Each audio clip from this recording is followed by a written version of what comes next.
C'est vrai qu'avec le Seigneur, on se sent toujours jeune. Amen.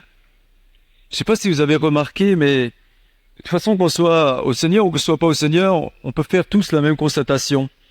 C'est qu'à l'extérieur, notre carcasse extérieure vieillit, mais dedans, ça change pas.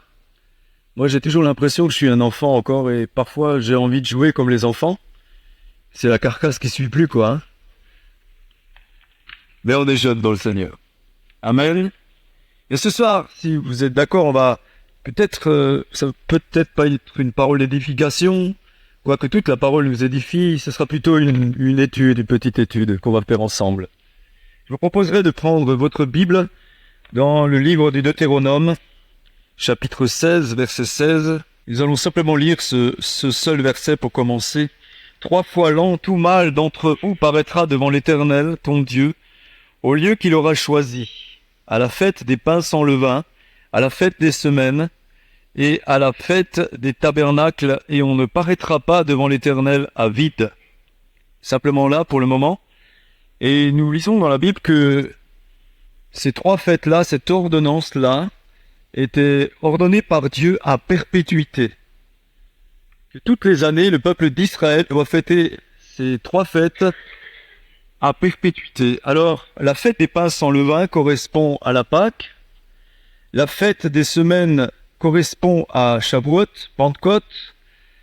Et la fête des tabernacles à Sukkot, fête des cabanes. Ce qui est remarquable, c'est que, en tant que chrétiens, nous ne connaissons que 2 de ces fêtes. Et non pas 3, comme l'Éternel nous le commande dans la parole de Dieu, en tout cas pour le peuple d'Israël. Mais nous allons voir un peu plus clair au fur et à mesure de l'avancement de la parole. On ne paraîtra pas devant l'Éternel à vide, nous est-il écrit, et au lieu Dieu dit, au lieu qu'il aura choisi. Le lieu que Dieu a choisi pour ces fêtes, eh bien, le lieu que l'Éternel a choisi, c'est le mont Morija, là où Salomon a construit le temple. Et aujourd'hui, c'est ce qu'on appelle l'esplanade du temple, le mont Morija. La plupart des fêtes juives sont toujours étroitement liées avec les réalités agricoles du pays. Toujours. Nous parlerons donc aujourd'hui plus particulièrement de cette 3e fête qu'est la fête des tabernacles. Et pour cela, nous allons prendre un autre texte dans Lévitique 23, à partir du verset 39. Pourquoi ce nom la fête des cabanes? Lévitique 23, verset 39. Le 15e jour du 7e mois, quand vous récolterez les produits du pays, vous célébrerez donc une fête à l'Éternel pendant 7 jours. Le 1er jour sera un jour de repos, et le 8e jour sera un jour de repos. Vous prendrez le 1er jour du fruit des beaux arbres, des branches de palmiers, des rameaux d'arbres touffus et des saules de rivière, et vous vous réjouirez devant l'Éternel votre Dieu pendant 7 jours. Vous célébrerez chaque année cette fête à l'Éternel pendant 7 jours. C'est une loi perpétuelle pour vos descendants. Vous la célébrerez le 7e mois. Vous demeurerez pendant 7 jours sous des tentes. Tous les indigènes en Israël demeureront sous des tentes, afin que vos descendants sachent que j'ai fait habiter sous des tentes les enfants d'Israël, après les avoir fait sortir du pays d'Égypte. Je suis l'Éternel votre Dieu. Dans la traduction d'Arbi, il est écrit, c'est traduit plutôt par tente, par cabane. Les tentes sont traduites par cabane, et d'autres versions par hutte. C'est pour cela que lorsque l'on entend parler de la fête des cabanes, il s'agit de cette fête-là. J'ai eu l'occasion d'aller en Israël à la fin de l'année dernière, c'était la fin de la fête des cabanes, et c'est surprenant de voir sur le balcon des immeubles, un peu partout dans les jardins, partout, de voir des cabanes fleurir un peu partout. Et les gens habitent sous les cabanes pendant 1 semaine. C'est remarquable. Et c'est une loi perpétuelle qui est continuée par le peuple d'Israël. Le 15e jour du 7e mois. Il est important de rappeler que le calendrier hébreu ne correspond pas du tout à notre calendrier. Et l'année juive commence aux alentours du 15 mars pour nous. Il y a un décalage. Ces cabanes sont une construction spéciale et qui symbolise l'homme. le milieu dans lequel il vit est Dieu son créateur. C'est une chose qui est importante à retenir. Sur le toit de la cabane, il doit y avoir une ouverture. Une toute petite ouverture pour que la famille juive qui dort dans cette cabane voie au moins une étoile dans le ciel. Alors j'ai posé la question, à quoi ça sert? Eh bien tout simplement pour qu'ils se souviennent de leur créateur, de sa puissance et de ce qu'il a fait pour eux. Et je crois que pour nous c'est important de nous souvenir de ce que Dieu a fait dans nos vies. Vous savez, l'homme oublie très vite. Et j'ai pris cette habitude depuis longtemps lorsque je fais une expérience personnelle avec mon Dieu. Je prends mon cahier et je la note. Et dans les jours difficiles, dans les jours d'épreuve, eh bien je prends mon cahier et je relis tout ce que l'Éternel a fait pour moi dans ma vie. Et je peux vous garantir que ça a un effet très efficace. Souvent, je rencontre des chrétiens qui sont abattus, qui sont tristes, dépressifs parfois. Et je leur dis toujours, est-ce que tu te souviens de tout ce que l'Éternel a fait dans ta vie? Et bien souvent, on se rend compte que les chrétiens oublient. On oublie ce que l'Éternel a fait dans nos vies. Et c'est un manquement grave, à mon avis. Nous devons nous souvenir de ce que l'Éternel a fait et nous ne devons pas être oublieux. L'Éternel ne voulait pas que le peuple soit oublieux. Il sait que l'homme est oublieux. Et c'est pour cela qu'il commandait à son peuple de construire cette cabane de cette manière-là, qu'il y ait toujours une ouverture pour qu'il se rappelle de la grandeur de Dieu. Au verset 40, nous lisons « Vous prendrez le premier jour du fruit des beaux arbres, des branches de palmiers, des rameaux d'arbres touffus et des saules de rivière, et vous vous réjouirez devant l'Éternel votre Dieu pendant 7 jours. » Nous allons voir maintenant un petit peu la signification de ces quelques plantes que l'Éternel a ordonné de prendre. Car pour chaque plante, il y a une signification, un symbole très fort. Voyons maintenant les 4 plantes qui font partie de cette cabane, de ce rituel de la fête. Prendrez le fruit de beaux arbres. Celui qu'on appelle le bel arbre en Israël, c'est le cédra.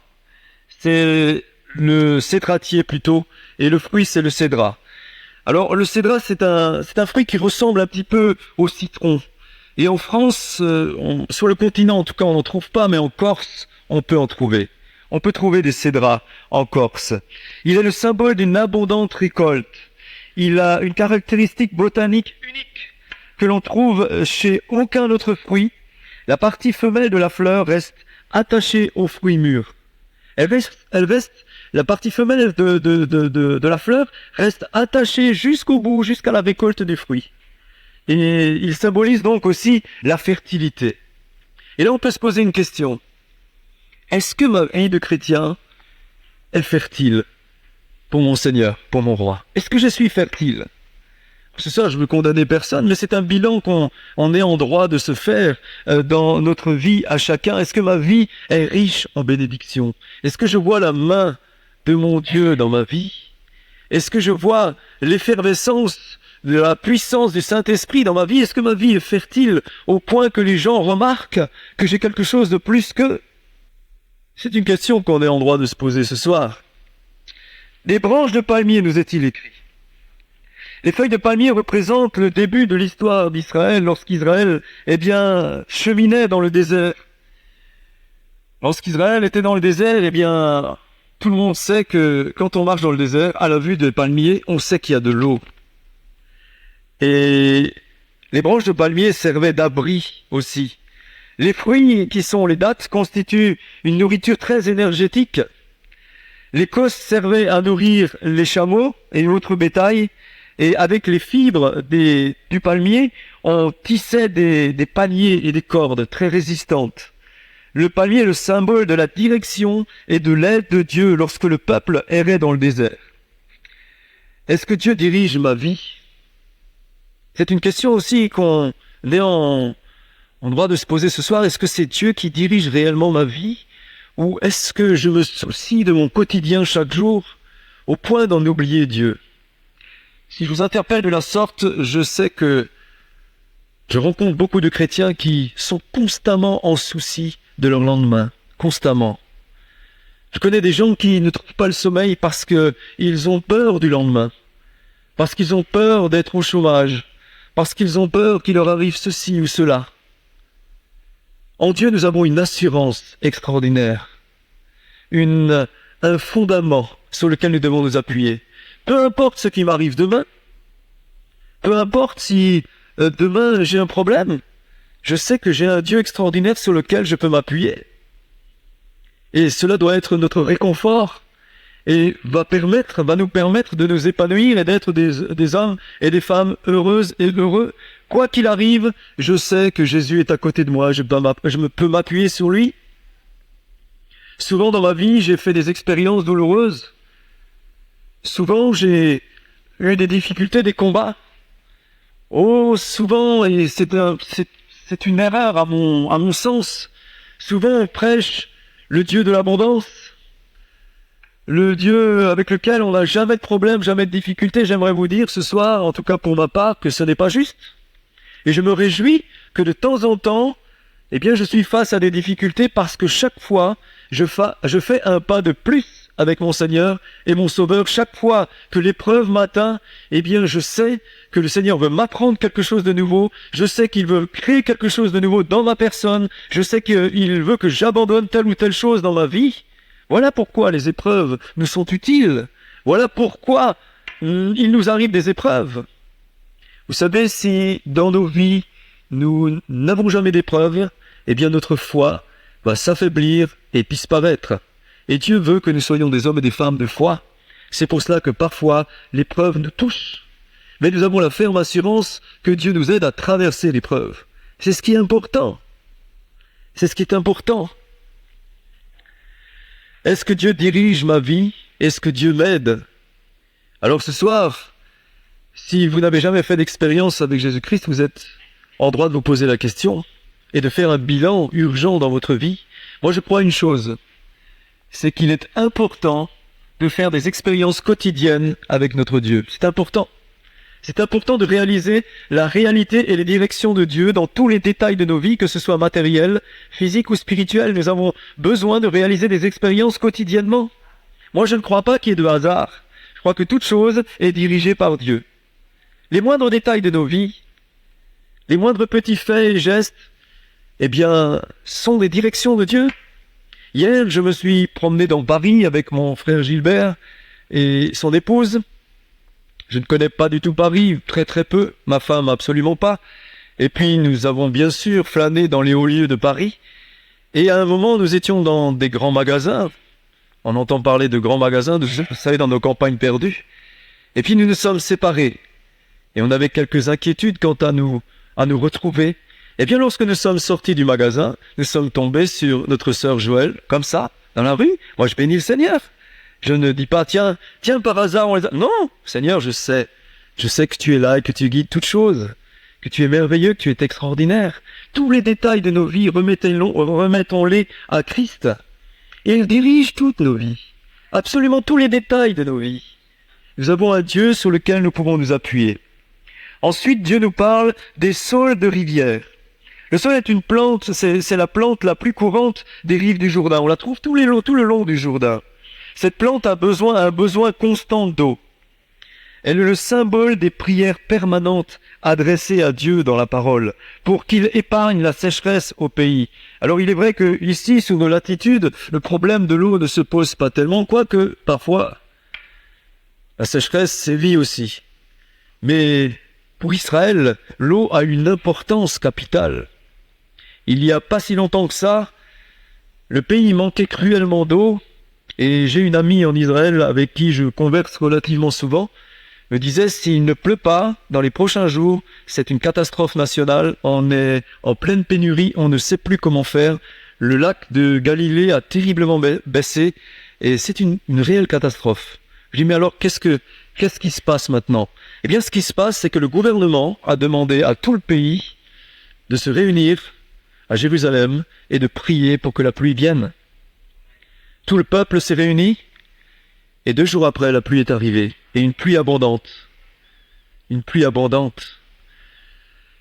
Dieu a son regard fixé sur Israël. Même que Israël n'obéit pas totalement dans les voies de Dieu actuellement. Mais Israël est la prunelle de l'Éternel. Et l'Éternel Alors j'ai dit à mon ami, c'est quand même triste de devoir attendre les dernières limites avant d'invoquer le Seigneur, avant d'invoquer le Dieu Tout-Puissant. N'attendons pas les dernières limites. N'attendons pas nos dernières limites, les dernières limites. Rentrons en contact permanent avec notre Dieu. Soyons ces saules qui sont au bord des rivières et qui montent vers Dieu quotidiennement des prières.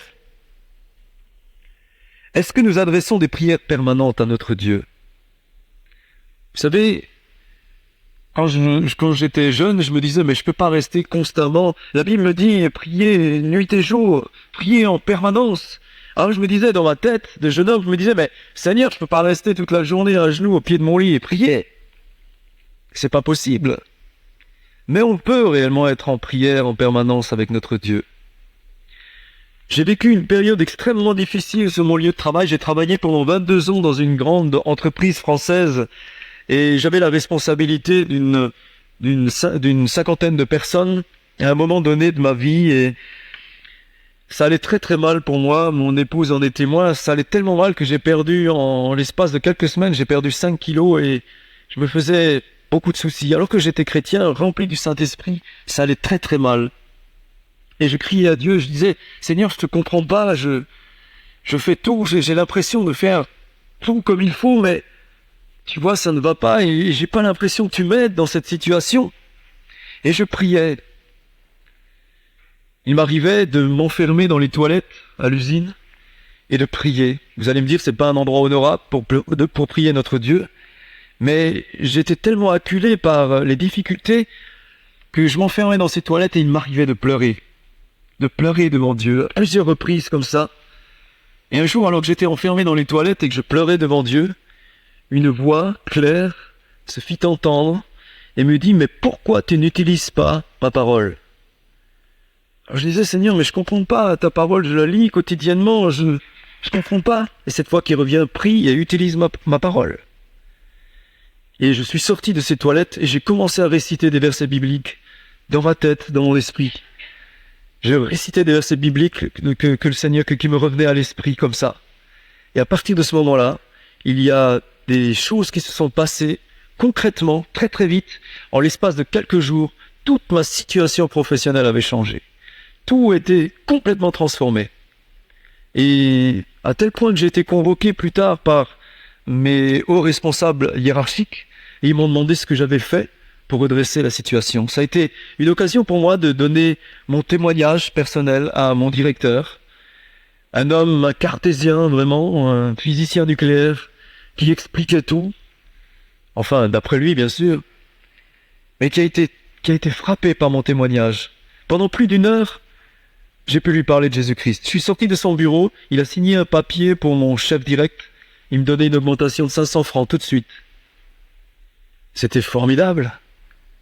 Et là, j'ai compris ce que c'était de rentrer en relation permanente avec notre Dieu, constamment, dans notre esprit. On peut faire notre travail et en même temps avoir des paroles de Dieu sur notre cœur. La parole de Dieu sur notre cœur, c'est important. Soyons comme ces saules au bord des rivières.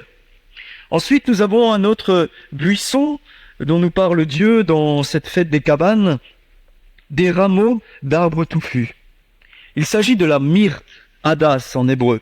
Un arbre très commun dans le maquis, très touffu, et qui est très très robuste. La myrte a besoin de très peu d'eau. La branche de myrte conserve sa fraîcheur des semaines et des semaines après l'avoir coupée. Contrairement au saule qui, dès qu'on le coupe, il commence à faner. Ce petit buisson, il reste très frais pendant des semaines entières, vous pouvez couper. Il garde toute sa vigueur, c'est assez étonnant. Et il est le symbole de l'immortalité, de la continuité de la vie. Il est aussi le symbole de la prospérité et du succès. Quelle joie de voir ce symbole de la vie éternelle. Est-ce qu'il y a prospérité et succès dans nos vies? Moi, je crois que le chrétien a le droit d'avoir la prospérité et le succès dans sa vie. Je vous ai dit tout à l'heure qu'il y a les épreuves, les combats, mais il y a aussi les victoires, n'est-ce pas? Et nous avons un Dieu de victoire. Nous avons un Dieu extraordinaire.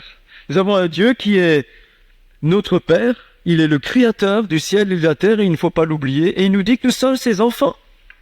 Et en tant qu'enfants de roi, on est digne de recevoir parfois des places de roi, n'est-ce pas?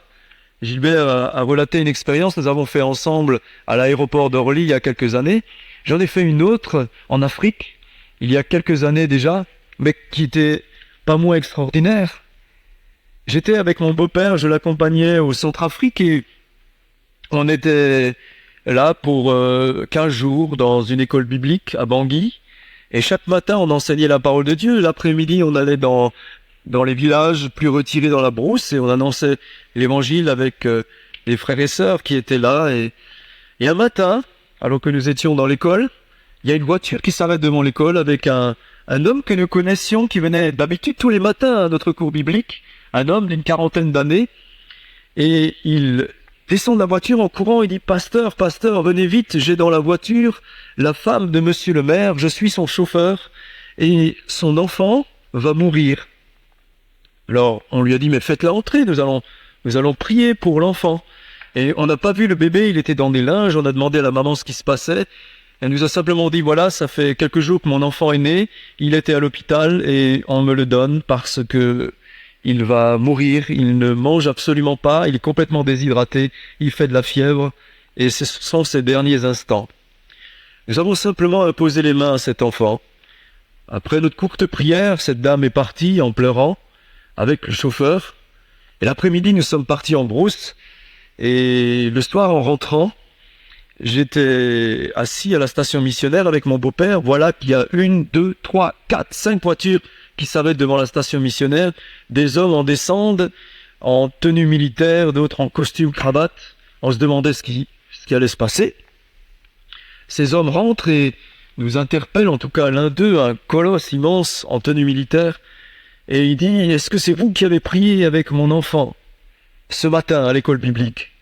Ben oui, c'est nous. Et cet homme commence à fondre en larmes, et à nous prendre dans les bras. Et il disait que depuis que nous avions prié avec lui, il a recommencé à téter la maman, la fièvre est tombée, et l'enfant est sauvé. Et il avait emmené avec lui plusieurs ministres du Centrafrique, il avait emmené avec lui le responsable des armées, le chef de la police, et de ce pas, il nous a invités dans le plus grand restaurant qu'il y avait à Bangui. Je peux vous garantir que j'étais dans un état lamentable, je venais de brousse sur un pick-up, derrière sur le plateau, j'étais rempli de poussière de la tête aux pieds, et je n'habitais pas à la station missionnaire, j'habitais à plusieurs kilomètres, j'avais pas le temps de me changer, ils m'ont embarqué comme j'étais dans ce restaurant, où il y avait que de la haute société, beaucoup d'Européens. Alors vous pouvez imaginer un petit peu la scène, mais pendant 4 heures, frères et sœurs, nous avons pu témoigner à ces ministres, à ces personnes, de la gloire de Jésus-Christ. Nous sommes des fils de roi, et parfois nous avons affaire au roi de la terre. Le lendemain, ces mêmes personnes nous ont invités à la mairie, afin de régler un conflit qu'ils avaient entre eux. Alors nous, des paysans de Mulhouse, on va régler des conflits qu'il y a au niveau de l'État. C'était fantastique. Nous avons vu là des hommes pleurer les uns les autres, se demander pardon ici dans la grande salle de la mairie de Bangui. Et le maire de Bangui nous a dit, lorsque je serai chez mon ami Jacques, je viendrai vous rendre visite. On ne connaissait pas son ami Jacques. Mais quand il nous a téléphoné de Paris pour venir le chercher chez son ami Jacques, il s'agissait de notre président actuel, qui à l'époque était maire de Paris.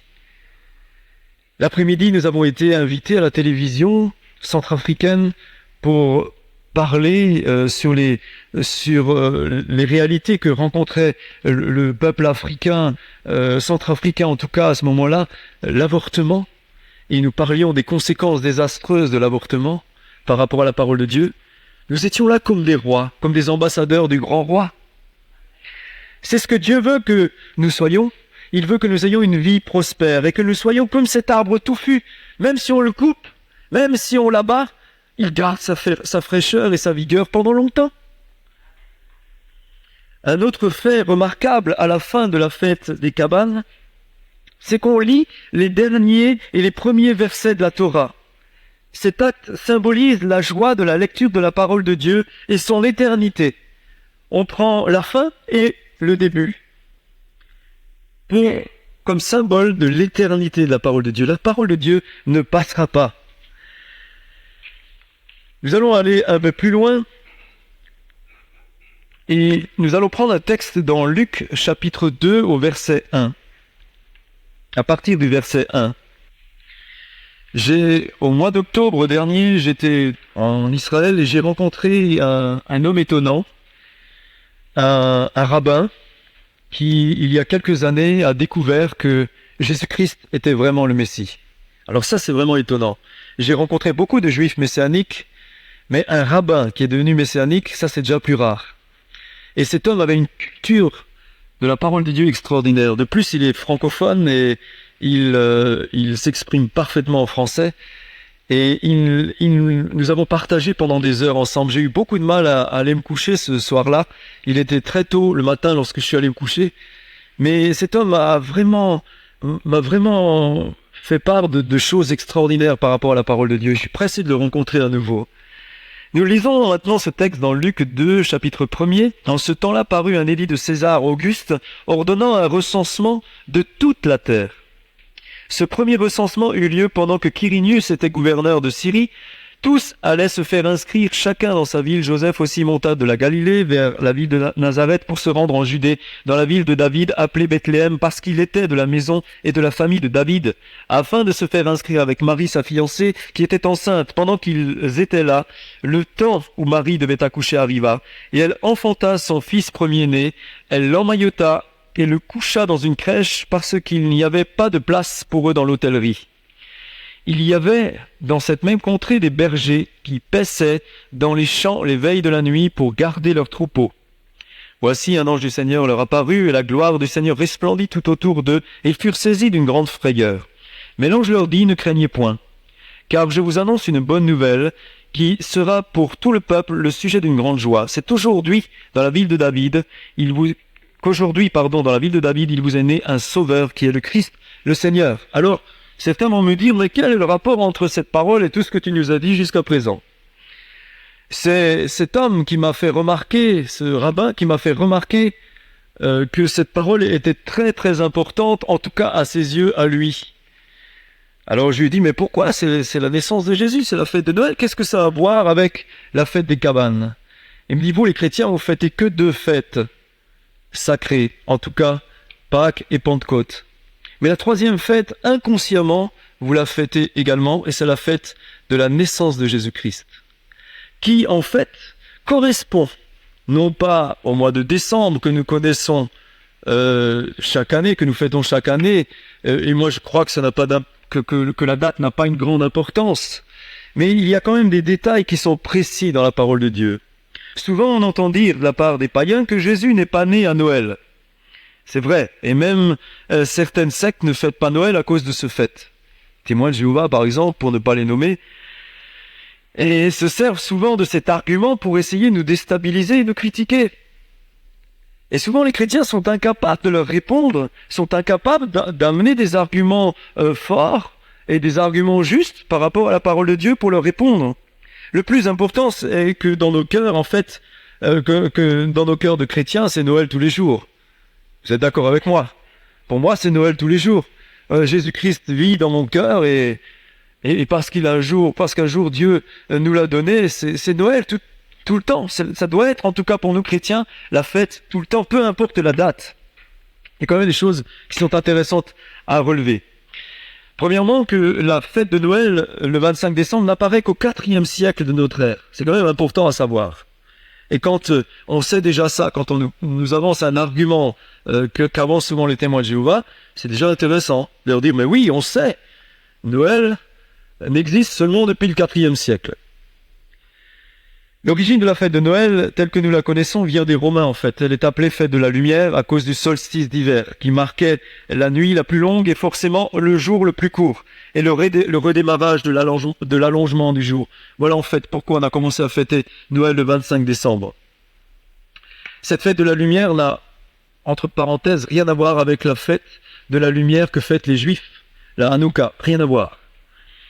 Un autre fait important, on sait avec assurance que Hérode le Grand, qui était à la recherche de Jésus et qui a fait tuer les enfants, vous vous souvenez de cette histoire dans la Bible, et qui a fait tuer les enfants dans la région de Bethléem après la visite des mages, il est mort en -4 avant Jésus-Christ. Vous pouvez le constater dans les livres historiques, en -4 avant notre ère. Donc on serait aujourd'hui en l'an 2005. C'est pour ça que, pour nous, il ne sert à rien d'argumenter absolument que Jésus est né le 25 décembre. Ça n'a aucune importance pour nous les chrétiens. L'histoire, d'ailleurs, nous démontre le contraire. Une autre chose, quelle relation donc entre la fête de Noël et la fête des tabernacles? Eh bien, dans notre texte que nous avons lu tout à l'heure, dans Lévitique 23, verset 39, il nous est écrit là: « Le 15e jour du 7e mois, quand vous récolterez les produits du pays, vous célébrerez donc une fête à l'Éternel pendant 7 jours. Le premier jour sera un jour de repos, etc. Vous prendrez le premier jour du fruit de vos arbres, tout ce que l'on a lu ensemble. » Et puis, au verset 41, c'est une loi perpétuelle pour vos descendants. Dans Luc 2, chapitre 2, verset 1, il y avait donc ce fameux édit de César ordonnant un recensement de toute la terre. C'est Flavius Joseph qui nous laisse des traces écrites de ce recensement. Et ce recensement n'a pas été fait pour rien, parce qu'après le recensement, eh bien, Flavius Joseph nous apprend qu'il y a eu un impôt qui a suivi. C'est pas pour rien que l'ami César avait fait ce recensement, n'est-ce pas? C'est pas pour son plaisir. Il avait besoin d'argent, et ça servit à la collecte d'impôts. C'est le deuxième point qui est important. Et c'est à cette époque-là que Jésus est né, et c'est à cette époque-là que la fête des cabanes avait lieu. Le troisième point, dans Luc, chapitre 1er, toujours au verset 5, du temps d'Hérode, roi de Judée, il y avait un sacrificateur nommé Zacharie, de la classe d'Abia. Sa femme était d'entre les filles d'Aaron et s'appelait Élisabeth. Dans le livre des Chroniques, nous voyons l'ordre de fonctionnement du service dans le temple. Les uns après les autres, les sacrificateurs servaient au long de l'année. Et Abia était le 8e de l'ordre. Certains chercheurs ont fait le calcul du rythme des services dans le temple, et la naissance de Jésus-Christ correspondrait à la période des fêtes des tabernacles une nouvelle fois. C'est pour cela que ce rabbin me disait avec assurance: « Mais ne t'inquiète pas, vous fêtez la 3e fête obligatoire. Sois en paix dans ton cœur. La naissance de Jésus, c'est la 3e fête obligatoire. » Mais il y a bien plus que cela dans la fête des cabanes. Dans les archives, on trouve que c'était une des fêtes les plus phénoménales à Jérusalem. Tout Jérusalem était éclairé. C'était quelque chose d'assez extraordinaire. En tout cas, avant la destruction du temple. Mais il y a une signification spirituelle à la fête des cabanes, à la fête de Sukkot. Dans l'évangile de Jean, chapitre 7, il nous est écrit ici, au verset 2 déjà, on pourrait lire: « Or la fête des Juifs, la fête des tabernacles était proche. » Et dans Jean 7, verset 37, on y voit que Jésus participait. Le dernier jour, le grand jour de la fête, Jésus, se tenant debout, s'écria: « Si quelqu'un a soif, qu'il vienne à moi et qu'il boive. » Jésus disait cela justement le dernier jour, le jour de la fête réservé à la prière pour la pluie. Car le dernier jour, on priait pour la pluie. Tout le peuple priait pour la pluie. Jean 7, tous s'étonnaient et disaient: « Comment connaît-il les Écritures, lui qui n'a point étudié ?» Les uns disaient: « C'est le Messie ». D'autres répliquaient: « Est-ce bien de la Galilée que doit venir le Messie ?» Il y a eu donc, à cause de lui, division parmi la foule. Jésus a participé aux cérémonies de la fête. Il a suivi la procession, certainement à la piscine de Siloé. Il a vu le prêtre puiser de l'eau et il a certainement entendu la phrase que le prêtre disait. Et Jésus a pris la parole à haute voix dans le temple et il a répété cette phrase: « Si quelqu'un a soif, qu'il vienne à moi et qu'il boive. Celui qui croit en moi, des fleuves d'eau vive couleront dans son sein. » Comment ne pas être frappé du sens extraordinaire de ces paroles si on les rapproche du texte d'Ésaïe 12 au verset 13 où il nous est écrit: « Vous puiserez de l'eau avec joie aux sources du salut. » En hébreu, dans le texte, salut égale Yeshua, Yeshua égale Jésus. Extraordinaire, n'est-ce pas? Jésus. Si on puise de l'eau à la source de la vie qu'est Jésus-Christ, nous n'aurons plus jamais soif, frères et sœurs. Plus jamais soif dans nos cœurs. La signification de la fête des tabernacles est que Jésus-Christ est une invitation de Jésus-Christ à nous approcher de lui, afin que nous n'ayons plus jamais soif dans nos cœurs. Aujourd'hui, des eaux troubles du monde couvrent toute la planète. On arrive à un paroxysme du péché. Je le disais l'autre soir, samedi soir je crois, disait qu'aujourd'hui, les seuls qui ont envie de se marier encore, ce sont les homosexuels. C'est les seuls qui se battent pour pouvoir se marier. On n'a pas foué le mariage à l'extrême. À Paris, on détient un triste record de 3,5 divorces sur 5 mariages. C'est catastrophique. Les lois de Dieu sont bafouées. Oh, pas seulement chez nous, partout. Le mariage fait peur aux jeunes. On voit toutes sortes de permissions sur notre terre. Et Jésus veut répandre sa gloire. Lorsque l'on voit ce que Jésus faisait lorsqu'il était sur la terre, on est frappé. Il allait vers les prostituées, il allait vers les gens de mauvaise vie. D'ailleurs, on le critiquait pour ça. On le critiquait pour ça. On avait toutes sortes de mots pour lui. On dit, comment ce Jésus, comment il se laisse laver les pieds par une prostituée? Mais qu'est-ce que c'est que cet homme? Abomination, criaient les uns. D'autres se détournaient de lui parce qu'il allait voir des gens qui étaient pervertis, certainement des ivrognes, des hommes de mauvaise vie. Mais c'est pour cela que Jésus est venu. Et nous sommes tous pécheurs, nous dit la Bible. Tous pécheurs. Nous avons besoin de nous approcher de lui. Vous savez, nous voyons que les gens, les hommes, sont attachés à tout ce qui est terrestre, à tout ce qui est argent, à tout ce qui est bien terrestre. Même les chrétiens.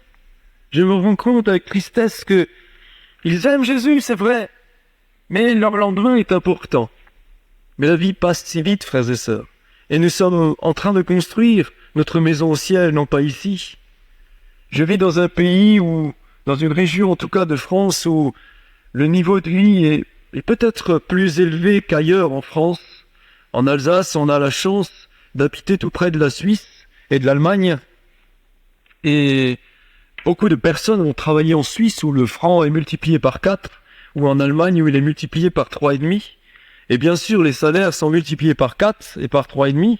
Et lorsque ces frontaliers entrent, eh bien c'est sûr que leur niveau de vie est élevé. Et je rencontre parfois des frères et sœurs qui sont là et qui construisent de véritables châteaux sur la terre, mais dans leur cœur, à partir du moment où ils ont engagé de telles constructions, où ils ont engagé de tels frais, alors on construit la piscine, on achète une magnifique voiture, largement plus que ce que l'on a besoin en réalité, eh bien nos cœurs deviennent tristes, et ils deviennent secs, et on perd le contact avec notre Dieu. Le plus important, ce ne sont pas les biens que l'on peut acquérir sur cette terre. Le plus important, c'est que nous construisions notre maison céleste. Il nous faut, ici-bas, envoyer des briques au ciel pour que nous puissions construire notre maison là-haut, dans l'éternité. Voilà ce qui est important. Un jour, un jeune homme se promenait dans la montagne, dans le Piémont autrichien, et il s'est perdu. Et la nuit arrivait, à grands pas, il commençait à paniquer dans son cœur. Moi, je me mets à sa place, j'aime bien marcher, j'aime bien la montagne, mais quand on est perdu en haute altitude, c'est pas triste, Enfin, plutôt, c'est pas gai. Et ce jeune homme commençait à paniquer. C'est pas un chrétien. Et il commençait à être désespéré, la nuit tombait, le brouillard en même temps. Quand tout d'un coup, il aperçoit une lumière, une lueur pâle, puis il s'est dépêché, il s'est empressé de marcher vers cette lumière. Et il y avait là un refuge, un abri, et là un homme, assez hirsute, le reçoit. Il lui demande s'il peut le loger pour la nuit. Il lui dit, mais bien sûr, il y a des chambres ici. Vous pouvez avoir une chambre. Puis le jeune homme ne pensait qu'à une chose, il était complètement épuisé. Il ne pensait qu'à une chose, c'est de déposer son sac à dos, de se coucher et de dormir. Puis il a posé son sac à dos, il s'est allongé sur le lit. Il y avait dans sa chambre juste une bougie qui éclairait la chambre, et puis un lit et une table de chevet, c'est tout ce qu'il y avait. Il se couche sur le lit, et avant de fermer les yeux, il regarde sur la table de chevet, il est étonné par une forme étrange sur la table de chevet. Puis il approche comme ça la bougie, et il voit sur la table de chevet un crâne humain, crâne d'un homme, sympathique, n'est-ce pas? Et puis, il voit dans la mâchoire du crâne un petit bout de papier. La tentation est trop grande, il tire le papier de la mâchoire, il déroule le papier, et il y a là pour lui un petit message, très sympathique. Il y a peu de temps, j'étais comme toi, et bientôt tu seras comme moi. Voilà ce qu'il y avait écrit sur ce bout de papier. Alors le jeune homme a repris le papier, il l'a vite rangé dans la mâchoire, mais cette nuit-là, il n'a pas fermé l'œil. Il n'a pas dormi de la nuit. Et il a été frappé par la réalité du message qui était dans la mâchoire de ce crâne. Il s'est rendu compte de la futilité de la vie. Il s'est rendu compte de la vanité de la vie. Il s'est rendu compte que c'est une réalité. Chers amis, faites l'expérience. Regardez un peu votre passé. Moi, j'ai 42 ans. Quand je regarde en arrière, vous allez me dire que je suis encore jeune. Pour les plus anciens, je suis encore jeune. Mais quand je regarde en arrière, j'ai rien vu. Je vois rien de ce qui s'est passé derrière moi. Ça a passé comme un trait. Les bons et les mauvais souvenirs. Tout a passé comme un trait. Notre vie passe comme un trait. J'ai mes grands-parents qui ont 85 ans, tous les deux. Eh bien, ils me disent tous la même chose. Et ils me racontent toujours la même chose. Ce qui est remarquable, c'est qu'ils me racontent toujours les périodes difficiles de leur vie. Les temps de guerre, les temps de pénurie. La vie passe tellement vite. Et Dieu veut que nous nous rendions compte que la vie passe vite et que nous prenions réellement garde à faire des placements intelligents.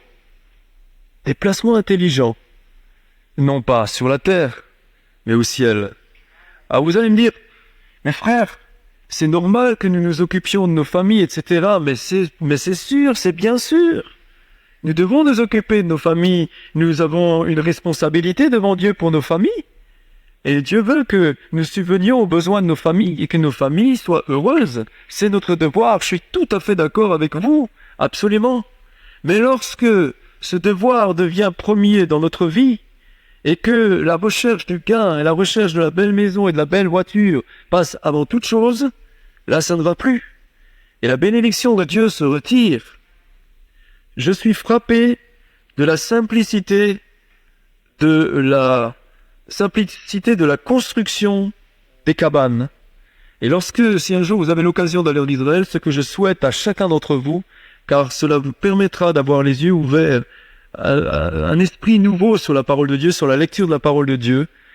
Lorsqu'un jour vous serez en Israël et que vous avez peut-être l'occasion de voir les cabanes que l'on fabrique à la fête des cabanes, et de voir ce peuple qui se couche la nuit sous ces cabanes alors qu'ils ont à côté de belles maisons avec tout ce que l'on veut de moderne, avec ascenseur, avec ordinateur et tout ce que l'on veut, et dormir dans ces cabanes extrêmement simples. Dieu veut nous faire voir que le plus important dans nos vies n'est pas le matériel, mais réellement le spirituel. Nous sommes esprit, âme et corps. La Bible nous dit que nous sommes esprit, âme et corps. Il commence par dire que nous sommes esprit, et non pas corps, âme et esprit. Nous sommes esprit, âme et corps. Et ce que nous devons soigner en premier, c'est notre esprit et notre âme. Notre corps vient en dernier. Tout est vanité, poursuite du vent. Et c'est une joie pour moi de savoir que on n'emmène rien de cette terre, rien du tout. Il y a des grands hommes qui se font enterrer et j'ai jamais vu quelqu'un se faire enterrer avec son coffre-fort. Vous avez déjà vu ça? Jamais j'ai vu quelqu'un être enterré avec son coffre-fort. Il y a bien les pharaons qui ont essayé. Mais ça fait la joie des pillards.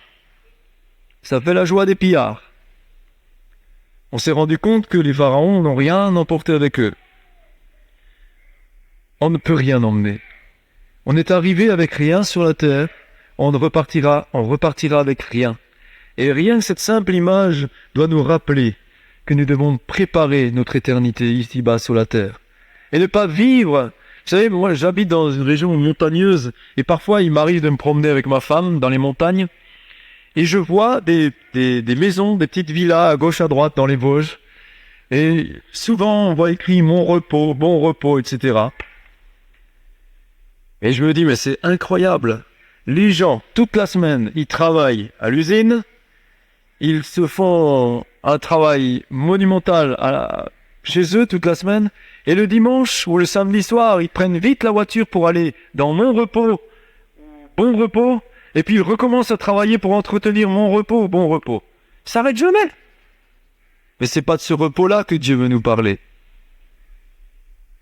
Dieu veut pas que nous nous reposions ici-bas sur la terre. Il veut que nous reposions Déjà, ici-bas sur la terre, on peut se reposer, mais sur lui, de manière intérieure. On peut se reposer sur notre Dieu. Et ensuite, nous avons le repos éternel auprès de lui et la joie éternelle. Que le nom du Seigneur simplement soit béni, que simplement ces symboles puissent être gravés dans nos cœurs, que nous puissions vraiment être comme ces différentes plantes et nous souvenir de la signification de chacune, que nous puissions retenir aussi la signification spirituelle de cette fête des tabernacles, que nous puissions nous réjouir simplement en Jésus-Christ. Jésus-Christ, en hébreu, Yeshua, la source du salut, que nous puissions simplement adhérer pleinement à la source du salut. Que le nom du Seigneur soit glorifié. Amen.